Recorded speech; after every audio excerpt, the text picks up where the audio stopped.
Hi everybody, it's Jason. Happy 2011 to you. Today is January 6, 2011, and I didn't do a video 10 days ago.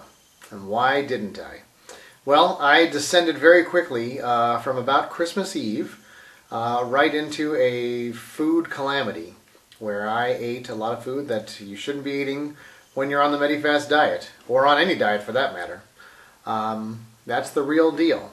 I ate quite a bit, and I wasn't able to do very well in terms of eating properly until the new year started. Now, between Christmas weekend and New Year's weekend, I had a handful of days where I was successful at eating, my Medifast. But for the most part, the amounts of food I was consuming at the weekend parties of New Year's Eve and of Christmas weekend that was a lot of food. It was a lot of food.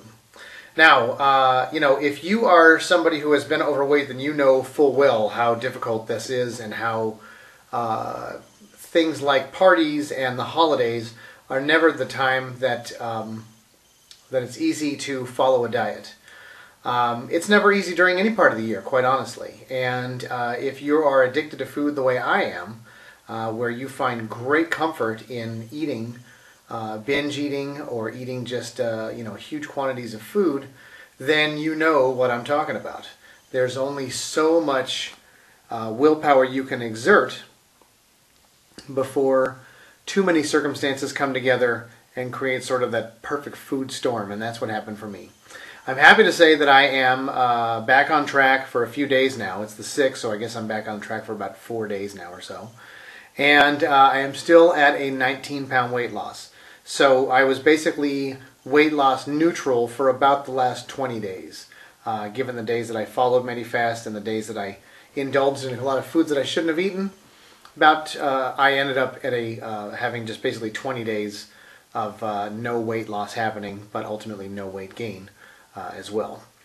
So back on we go. If you've gone through this where you have thought about giving up, or thought you're going to be deemed a failure, or your addicted mind tells you, why bother, you're just going to eventually go back to eating at some point. Christmas is only a year away. Well, I got news for you. Just because that mindset doesn't go away doesn't mean you ought to give up. What it means is we're all human. We try. Sometimes we fail. We fall down. We get back up. We admit it. We own it. And we move on. And that is all that can be expected of anybody, no matter how little or how much you need to lose. That is the only thing that can be expected of any reasonable person, that you're going to pick up, get past it, and get on. There's no magic trick. I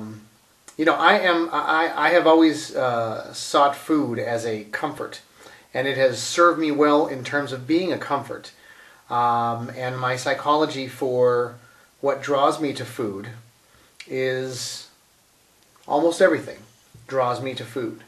And when I'm not eating, my brain produces all kinds of messages trying to trick my judgment into giving in.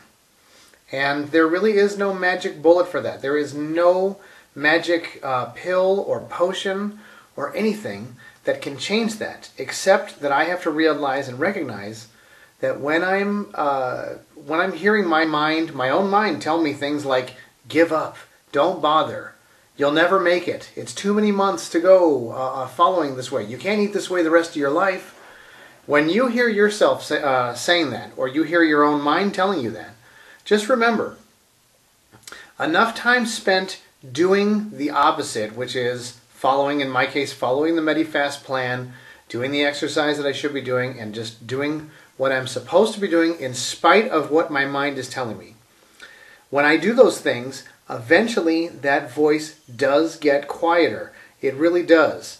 Now, in the interim, in between that, of having to follow Medifast, deal with this as far as what's going on in my own mind, enjoying the shrinking of my own body and the happiness that that gives me, there's a lot of issues in all of our lives that no diet really ever talks about. There's a lot of issues that are very personal, very individual to each of us, that are trigger points. They're not the cause necessarily, but they are trigger points, things that are just circumstances in our life, whatever they might be, that trigger us to gravitate towards food, that help aid that troubled message that wants to hinder your judgment in terms of making good choices rather than bad ones. At some point, those circumstances have to be dealt with. Absolutely have to be dealt with. They have to be dealt with for me. They're going to probably have to be dealt with for you. There's not really any diets that really talk about how to deal with all of those things, and there's too many variables amongst all diets. But my hope is, and at least what I'm finding out, is that with the Medifast plan, I have one big thing that's taken away from that, and that's having to construct exactly what it is I'm going to eat, as long as I show up to follow it. The nice thing about Medifast is that they have done all the work in terms of what the nutritional content is. I don't have to do any thinking about what it is I'm supposed to have. Maybe I can have a little bit of this, maybe I can have a little bit of that. If you're not following the plan, you're just not following the plan. And I have been guilty of not following the plan, as I just told you. But the individual issues that cause me to eat, the individual issues that cause you to eat, those are worthy of some big-time examination. And I hope that 2011 is the year that you examine some of those things as I plan to. See you in 10 days. Thanks a lot for following my progress. The website is www.jasonmedifast.com, and on Facebook it's facebook.com/JasonMedifast. Please join the conversation, and I'll see you in 10 days. Bye-bye.